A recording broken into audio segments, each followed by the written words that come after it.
Hello, hello, and welcome to Temple of the False Pod, where our decks are not optimized, but our plays sure as heck are fun. I'm Andy. Hi, Bruce. We came across this issue last week where we had 6 people. Woe is us. We had yeah, 6 people at my house, all vaccinated, playing Magic together. Yep, that's right. What a bummer. That snark's gonna feel real weird in 3 months when this podcast drops. So like as things are opening back up again, we've been starting to play in person again, and having 4 people is pretty easy. A 4-player pod. Having 5 people makes it a little more difficult. Having 6 people makes it really confusing. So we just kind of wanted to talk today about the different, I guess, variants or the different ways you could incorporate everyone so that you're not just having a pod of 4 and then having 2 people on the side, or 1 person on the side. You could go online and find infinite ways to play Magic with more than 4 people. We're not going to talk about free-for-all because it is pretty obvious. You just kind of get everybody to play, and you're playing, you attack whoever, last man standing wins. So getting that out of the way. It was funny, we were going to have 5 people. At the time of recording, we're kind of in this process of going back and forth between playing online, on Spell Table, and playing in person, because some people have moved out of state since the pandemic started, and we want to incorporate everyone we can. So we had 5 people say that they could make it for our Wednesday night game. Thursday. I don't remember. Right. Either way. And thing about Spell Table, it does not. Its max limit is 4. Spell Table is not 5-player friendly. Or 6-player. No. So we decided to change it and play in person because we realized everybody that said that they could make it was local. Anyway, extraneous detail aside, once we said we could do it in person, we had a 6th person say that they could make it. So then we had to make a decision. With 6 people, there are a handful of ways you could play the game. So let's start off with the even one out 6 people. You could do what we did with 6 people and have 2 3-player games next to each other. This comes with its own pros and cons. Pros is that turns take faster, or at least rounds take faster. It gets back to you quicker, potentially. Yeah, in theory, with 3-player games, you're going to get more games in, because you're just playing that much faster. If every turn takes 3 minutes, then you should be getting that many more turns than you would in a 4 or a 5 or a 6-player game. So it should end games faster. One of the things that always appeals to me about, doing 2 3-player games when you've got 6 players is this idea that, well, this is great because we'll play one game like this and then we'll swap all the opponents, and then we'll get a new sets of 3 players. So you're not playing with the same 3 people all night long. And that's contingent on a few things. Wow. That is very, it's very hopeful on my part, because over and over when this happens, one of the games ends up finishing much sooner than the other, and then those 3 players look at each other and say, how long are we willing to wait for these other 3 guys to finish? Right. The whole point of breaking into 3-player games was so we could play more. So are we going to sit here and wait for them, or are we just going to play another game? So invariably they play another game, and then the other group finishes, and then they're asked the same question. So you end up playing with that same group of 3 people all night long, and you look at the other table and say, how was your night? Yeah. because it was You've got 6 people all hanging out together, and it's really like you're only hanging out with 2 other people. right. And yeah, it's kind of the default, I guess, for us for when we go to 6 people, just because it is easier to get into, in terms of like, all right, let's sit down and play a game. But there are numerous, like I said, variants that require a few more rules, or at least understandings getting into the game. I think the logical next step could be the inverse of 2 3-player games, which is a 3 two-headed giant game. For those who don't know, two-headed giant, you're in teams of 2. You can see each other's hands. You use separate decks. Do you each have a life total? No, it's a Or shared, is it? it's a shared life total. And you've got 2 opponents made of 4 people. Right.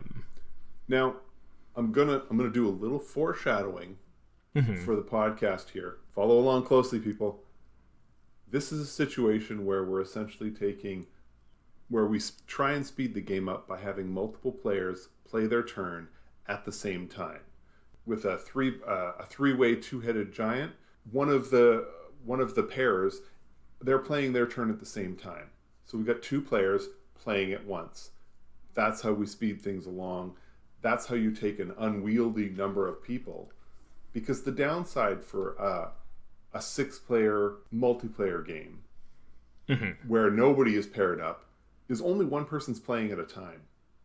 It is a lot harder to go round and round the board and eventually whittle it down to just one person standing when you're only getting a turn every 6 players.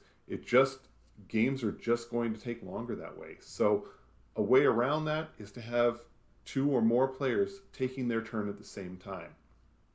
That's where the two-headed giant, this 3-way two-headed giant, essentially you're still doing that 1 3-player game. Right. But you're jamming all 6 players into that 1 3-player game, and you're pairing people up. It's a way for groups like ours to make sure that everybody's actually involved in the game. So that you can actually get to talk and be with everybody in the group, as opposed to just the 3 of you that are in your game.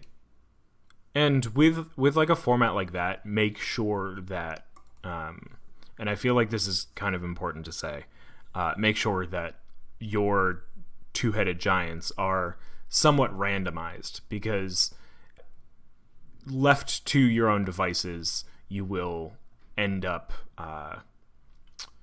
choosing people who are on a similar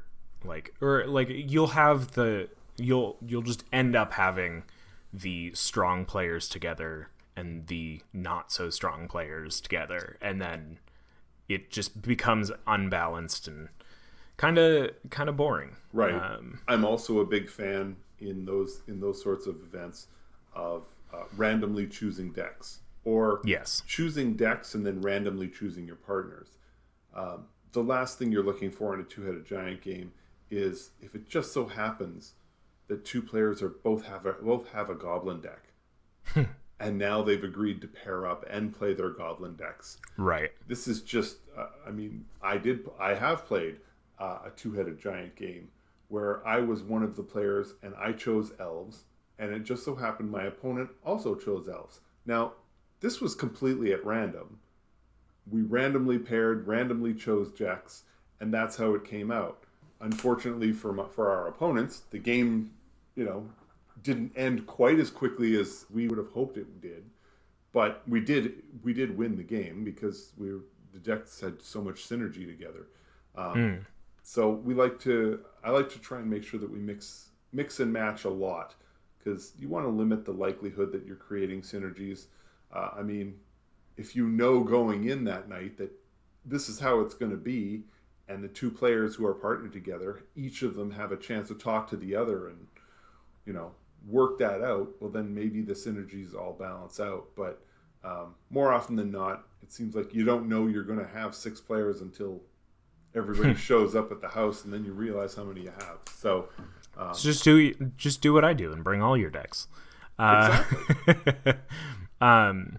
Yeah, which that kind of actually leads us into our next format, I guess, which kind of goes hand in hand, which is Hidden Ally. Hidden Ally, for those who don't know, is you break up into teams of 2 randomly. You don't know. Basically, the easiest way to do this is to get. I've seen it done with basics. So you have 2 of each basics, but as many groups of 2 as there are of people, if that makes sense. So Right. if you've got 6 people, 2 you plains, have 2 swamps, 2 islands. exactly. Yeah. Shuffle them up. Each person picks one, keeps it hidden. Before the game starts, one person from each team reveals which team they are on. The other person on the team does not reveal, and that's kind of how it goes. Right. I mean, quite often when you do the shuffle for that, one way to do that to make it all work is you take your 3 pairs and you have 3 of them face down and 3 of them face up. So 1 swamp face down, 1 swamp face up. Same with the islands, same with the plains. And then smart. shuffle them all together. Yeah. Preferably Last thing you don't want look. is every person to show their card at the beginning. Right. You don't want everybody showing their card at the beginning, and in theory, especially at the start, nobody knows who has what. So you can't just go around the table and say, show your card, and you can't say, oh, I can't show my card. Yeah. You Or know, if you because somehow there's mark only them one. like planes 1, planes 2, and then all the people with the ones hold it up. Like Right. that type of thing. Just so that you know. So like the game ends when a person or an ally pair is left. Right. And the strategy of it all kind of comes down to you don't want to give away too fast that you are somebody's ally, because the rest of the teams will gang up on you. But also, there could be a lying element with it. One person's like, hey, I'm your ally. But like another person would be like, no, I am. And then you don't know. Right. And Now I will say the one of the reasons that you choose this option is because you can have a winner with more than one person still playing the game. So again, we're shortening the game from the 6-player random where everybody has to die but that one player. We're shortening it by saying there can be more than one player still alive, and that's Right. how you move it along. I should also say that quite often what you end up seeing is the 3 players whose allegiance is exposed.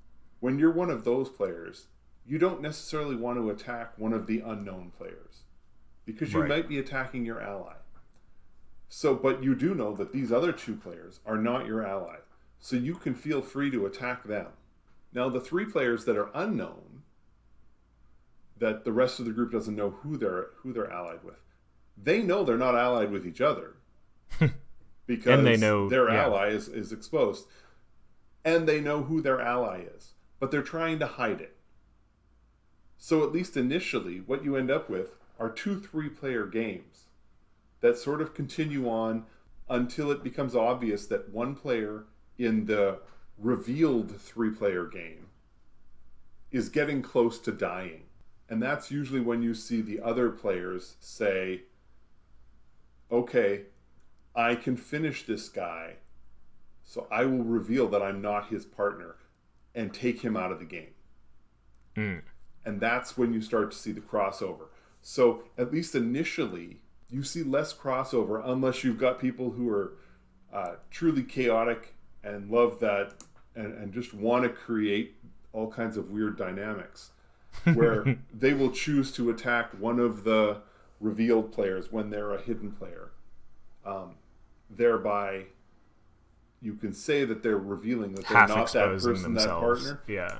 But I've had games when I've attacked my partner solely to convince somebody else that I was their partner when I wasn't, because I wanted to set it up for a moment when I could convince them to tap out and go, and then I could come in and hammer them. Very sneaky, Bruce. Yeah, it didn't work. But sometimes it does. Yeah. And also to note, if your ally wins while you are dead, you still win. You still win. Yeah. Because, along the same lines, there's also a myriad of hidden role type games. Right. They are generally 5+ people. 5 or 6 generally is like the sweet spot for these types of things.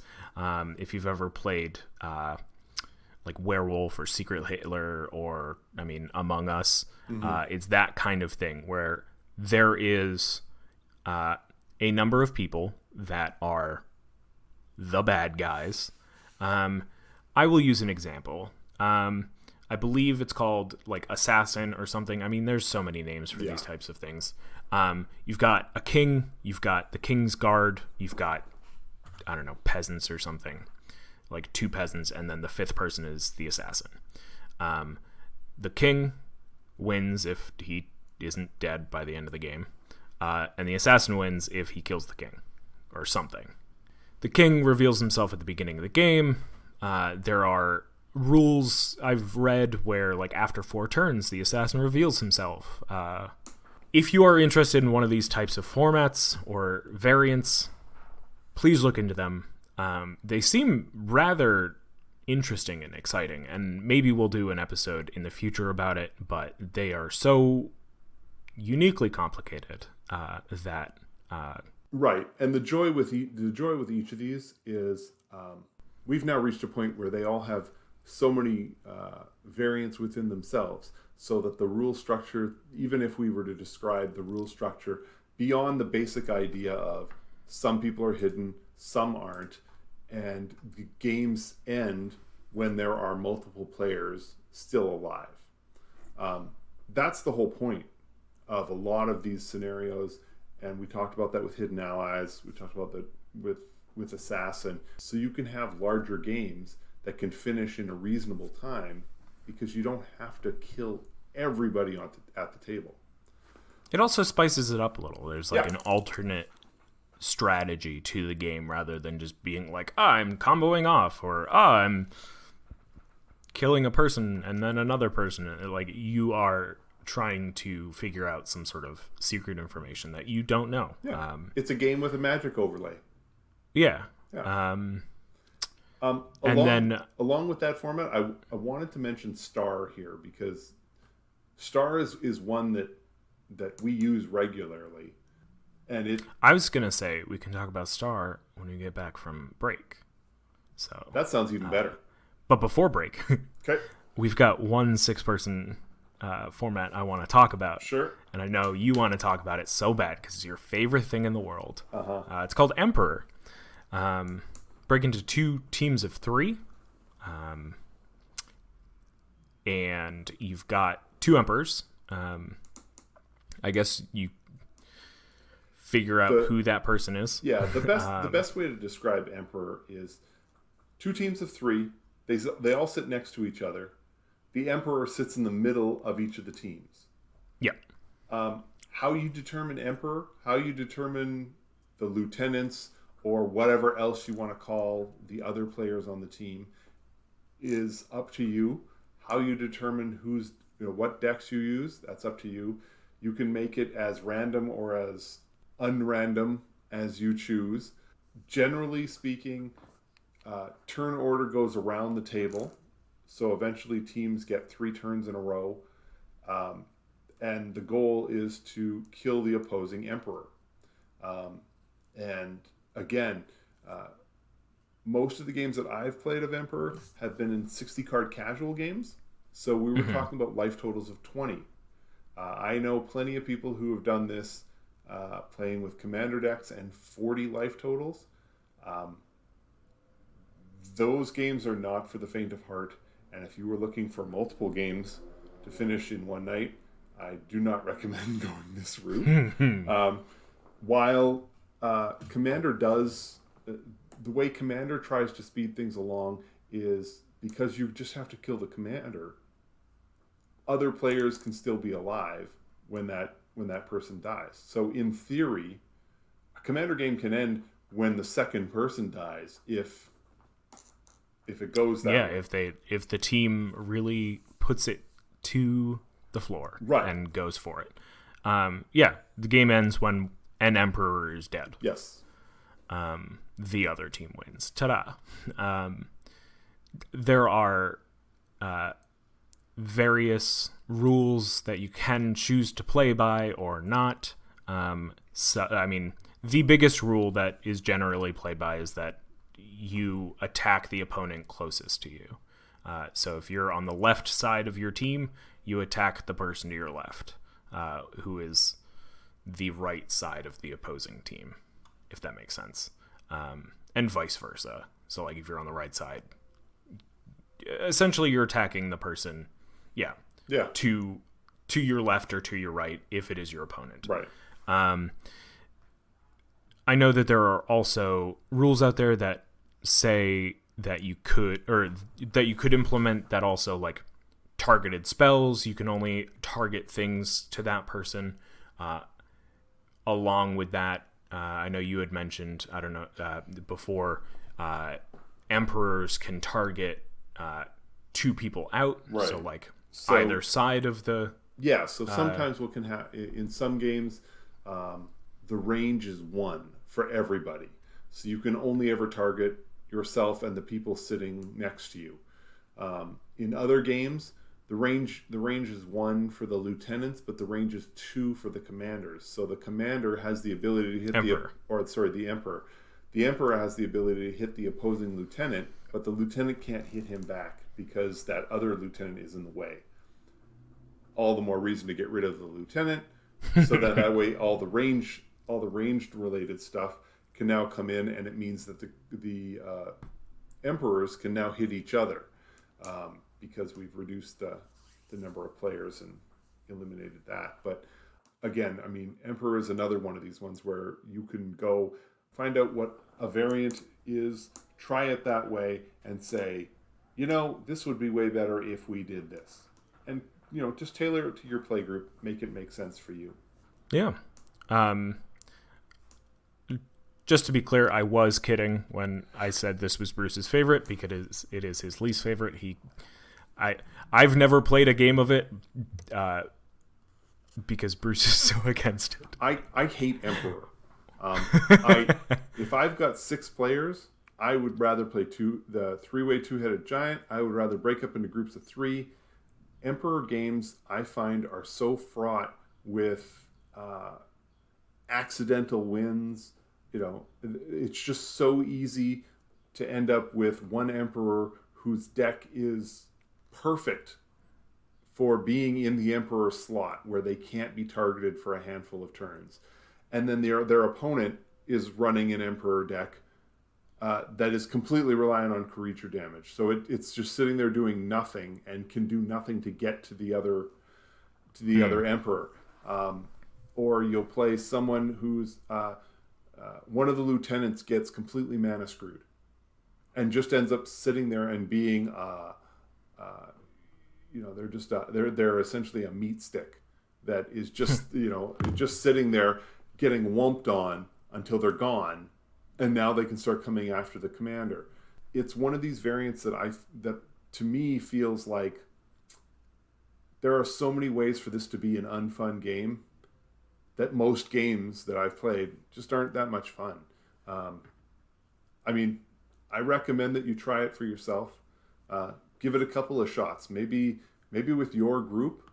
Maybe you'll choose a variant that works with your group. Maybe it's because I prefer chaotic games, so most of the Emperor games that I've been involved with have not been structured to determine what deck is playing in each position. So maybe that's something that could fix the issues that I feel like the game has. My other issue with Emperor is if the game ends quickly, it just doesn't seem like it was that much fun because two opponents just died quickly, and it's a lieutenant and an emperor. But the games that are more interesting in Emperor are the ones that end up going on for a long time. And part of the reason that you were playing Emperor was to try and cut down on the amount of time. So, yeah. So, and on the flip side, we'll talk about Bruce's favorite format when we get back from break. So let's head over to our break, and we'll be right back.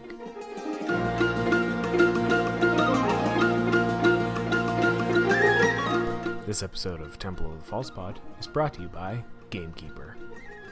Hey, Gamekeeper here. I've been hot on the trail of this wild creature for a few turns, and you would not believe the things it can do. It has reach. It can gain you life or draw you a card. Wait, what's this?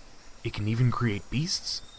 Oh man, the Elder Gargaroth seems truly legendary. I can't wait to finally meet this thing. I hear it. I think it's just around this corner. Here you go. Gamekeeper. Everything you ever wanted. And sometimes more. Sometimes. Oh, wait, that's just a fertilid. And now back to you.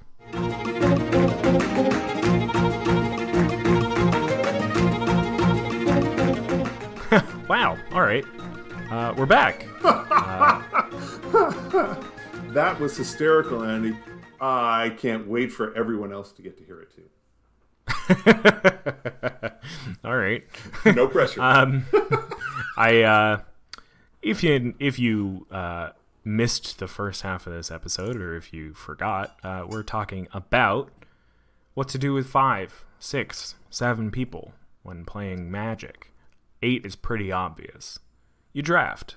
8 or two 4-player pods. 8 is like the dream number. Everybody dreams of getting 8 Magic players. Then you can draft. You can draft Commander Legends. You can draft Battle Bond. You can draft Battle Bond. You can like I said, split into 2 pods of 4 and just play Commander anyway. Whatever you want to do. 8 is great for that. But if you only have 5 people, we got a cool little format called Star. Do you want to explain Star? Sure.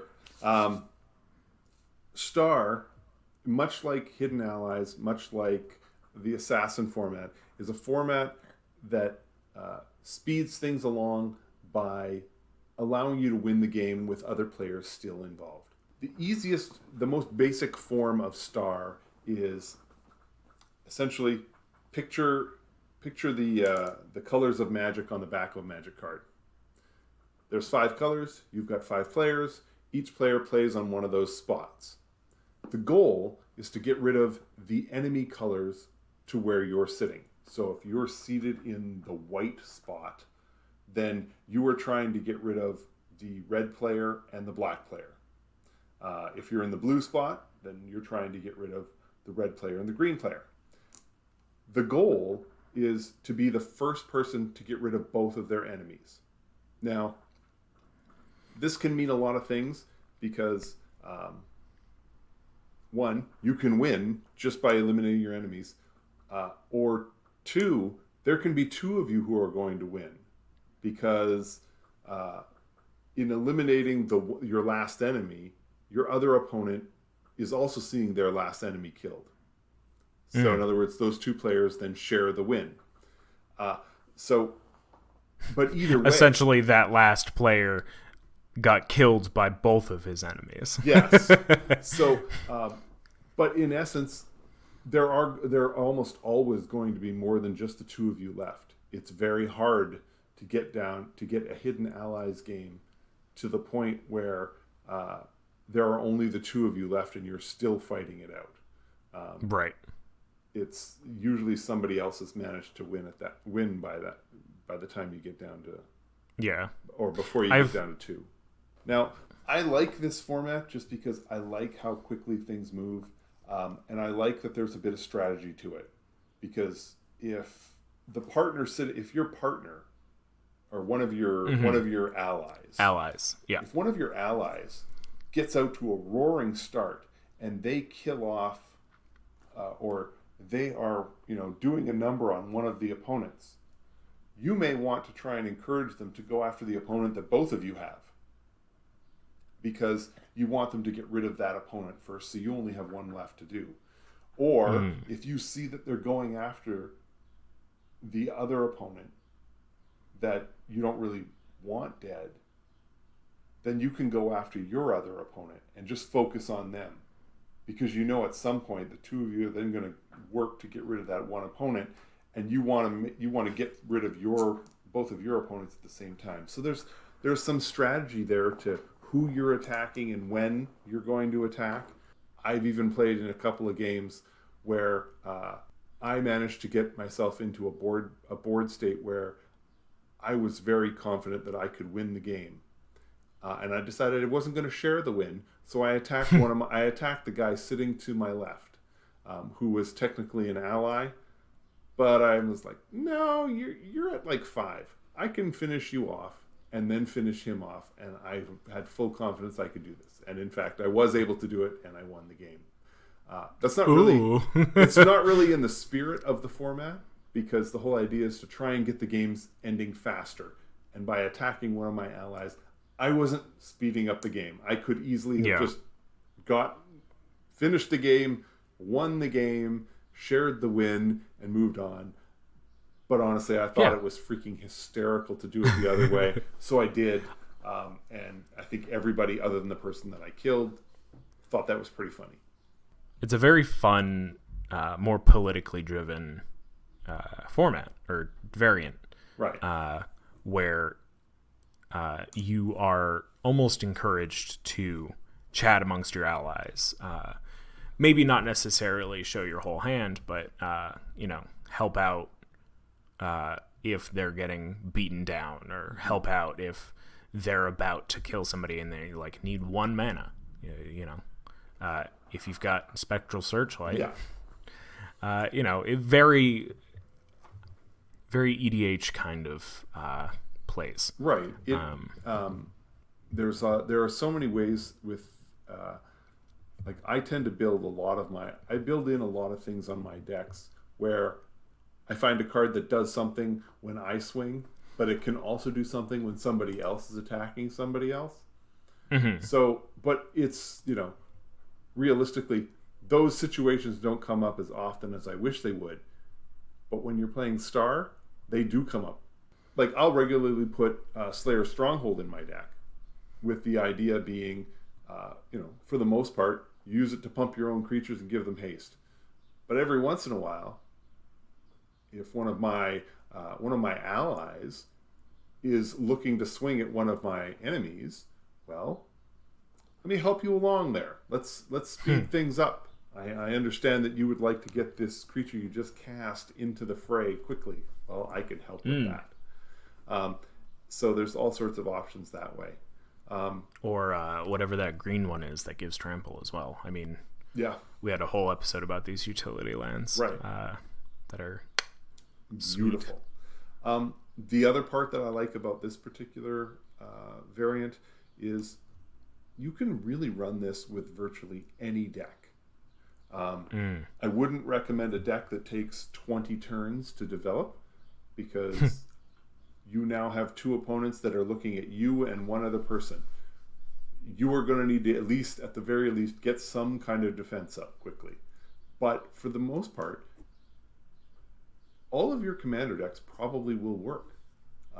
If you're playing 60-card casual, those decks will likely work as well. You just need to have a couple of blockers on the board and you should be fine. These are formats that can work even when no one is expecting that this is going to be an option. So I like that. That's another thing I like about the Star format. Yeah, and kind of going off of that, another variant that we generally like to play that does not speed up the game by any means, at least for us, is Plane Chase. Go check out our episode on Plane Chase if you haven't already. But generally, the gist of it is that you have a deck of cards that are the planes. You flip up the top one. It is essentially a world enchantment. Helps the game progress. Not necessarily speed up, but it helps it progress. Right. Plane Chase is adding more chaos. So you're going to get games where it slows the game down, where it extends the game, and you're going to have other games where it just everybody takes off. I mean, when you hit the right group of planes and suddenly by turn 4 everybody's got 7 or 8 lands out, things are going to happen, and they're going to happen quickly. So, but again, Plane Chase isn't. I don't think it's something that we're recommending when you've got a group of 5 or 6 players and you want to do a single game.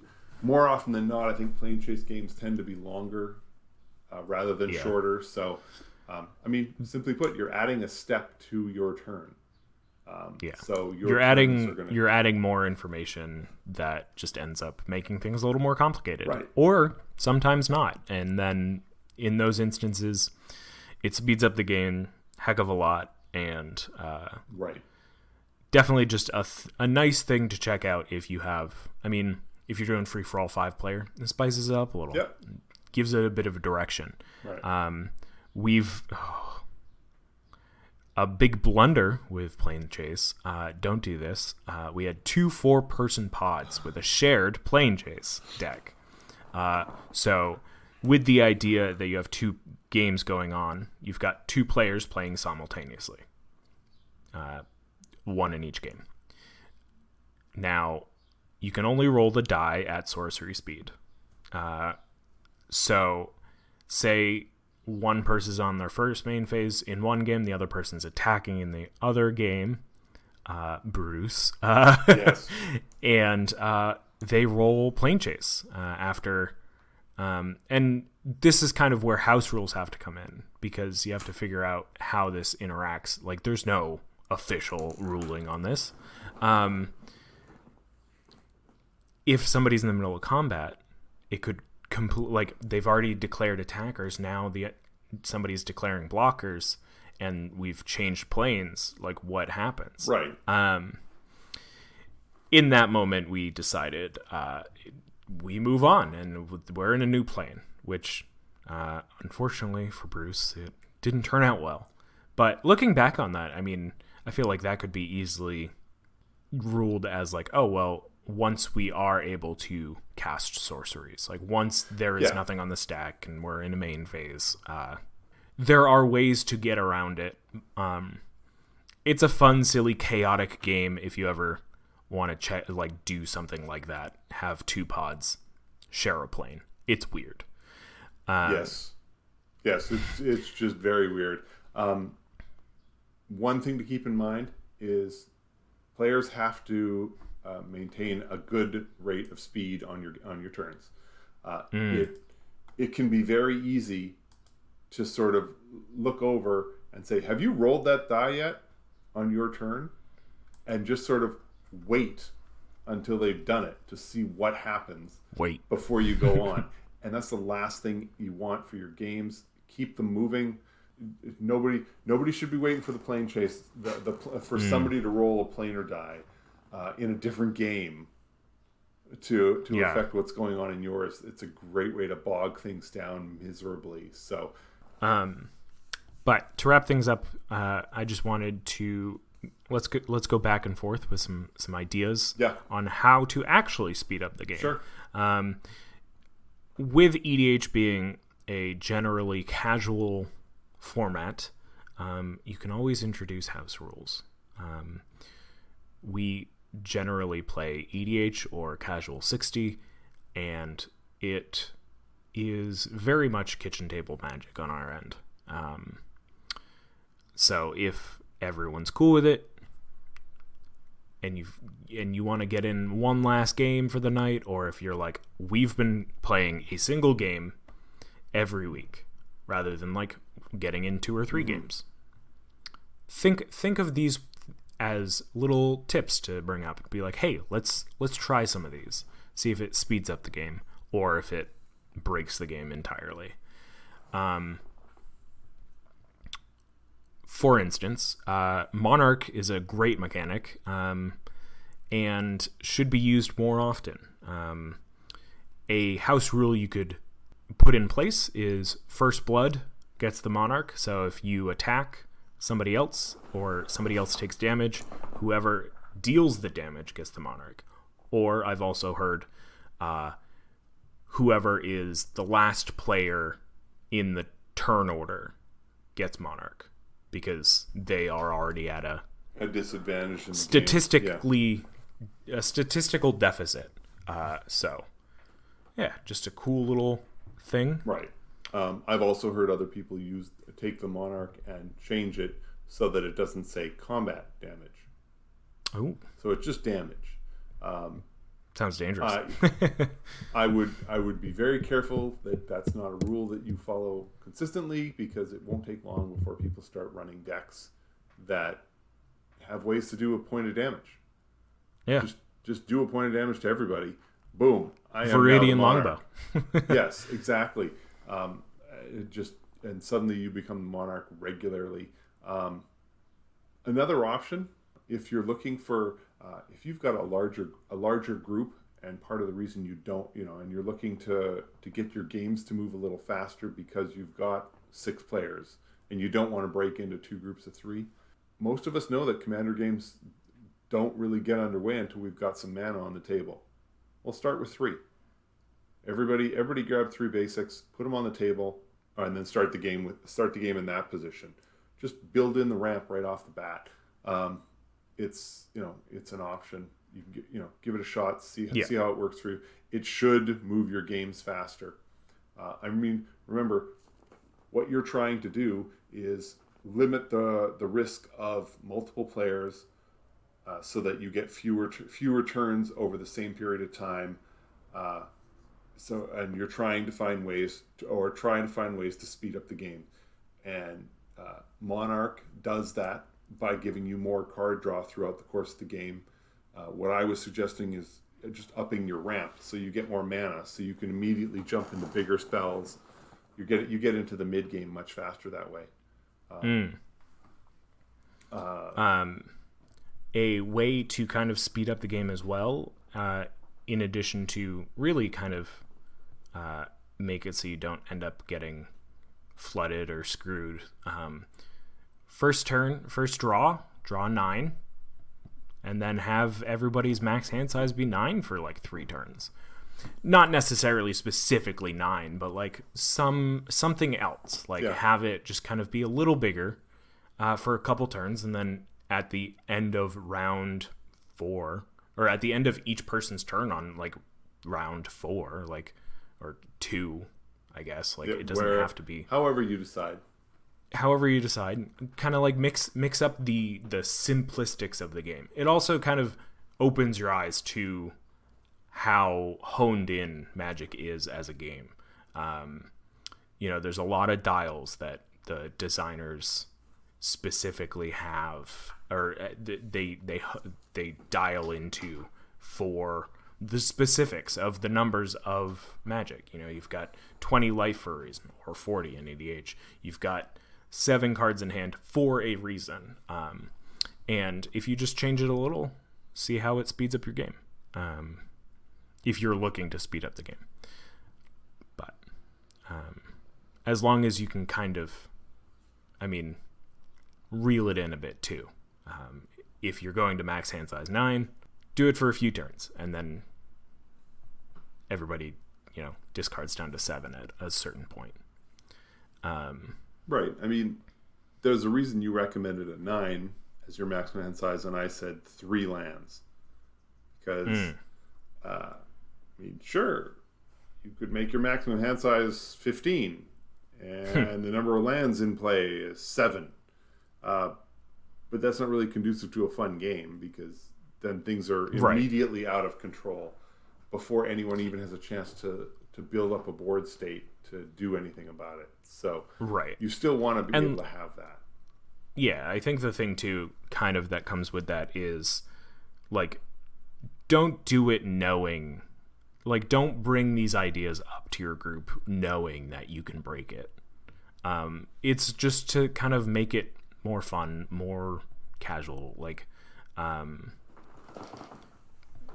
change up your mulligan rules, like something. There are different ways to go about this. That goes with any of these house rules, is like, don't overdo it. Like, don't do it because you know you have the perfect deck to... Right. We're trying to speed the game. We're trying to take an unwieldy number of players and make it into a game or make it into something where the game moves fast enough so that you can still get more than one game in a night. We're not trying to create a situation where it's like, oh, check it out, I can combo on turn 2. Like, well, wonderful for you. But we still want the games to be fun. So, and a lot of that is going to rely on you and your friends to also want the games to be fun, to make these variations work. I think it also needs to be said that, like, our games, we have a weekly game every Thursday or Wednesday, depending on the week, that we start at 6:30 and we usually end after 10. So it's a 4-hour game. And so this is with that in mind. These are ideas with that in mind. That, I mean, we play a generally long game. And I'm sure plenty of you out there also do as well. Yeah, it's just kind of keep in mind the things that you want to do with Magic, but also the things that everybody else wants to do. Right. But so, Andy, just to wrap up, yeah. Mm-hmm. What is your preferred choice of games when you have or you find yourself as one of, let's say, 7? Ooh, 7. I don't know. After having played a couple weeks of 2 3-player games, I'm like, I don't get to hang out with everyone. I get to hang out with a specific amount of people. So, like, right. I think with 7, it's even more difficult because, like, then you could have a 4-person and a 3-person. And then, like, the politics get all weird in the 3-person game. And the strategy is just kind of a little more out the window than in a 4-person game. So I guess, like, with 7 people, I don't know. It's a tough question, Bruce. I asked the tough definitely questions. Definitely not a 7-person free-for-all. That's a little bit. You get your turn every hour. I will say that I have tried Star in a 7 with 7 players. With 7 players, you can choose. You just open up your space, so you can create it so that you have 1 ally on either side of you, and you have to kill off the remaining 4, or you can shrink it so you have 2 allies on either side of you, and you still only have to kill off 2 players. That was very appealing to me. I will say it was less fun than a 5-player Star game, just because players who can get out to fast starts tend to win those games because there's just fewer opponents to take out and the game just ends faster. But having said that, I would try a 7-player Star game. I think part of the reason this is so hard to answer is because, man, the answer changes for any of these. And I think it's safe to say that it will change for all of you out there as well. You may have your favorite, but at some point, your favorite gets tired and you want to try something else. So yeah, if I had 7 players, sure, I would try a Star game. And then after that, maybe I would want to split into groups of 4 and a group of 3 and play a game like that. And then maybe we'd try something else. I just want to shake it up. Yeah. So. And we want to hear from you guys what your favorite variants are, what your house rules are. So make sure to either tweet at us at falsepodmtg or email us at falsepodmtg@gmail.com. But I think that's going to do it for us tonight. We are Temple of Falsepod, where our decks are not optimized, but our plays sure as heck are fun. I'm Andy. I'm Bruce. Have a great night, and may your fifth land be the temple. Bye!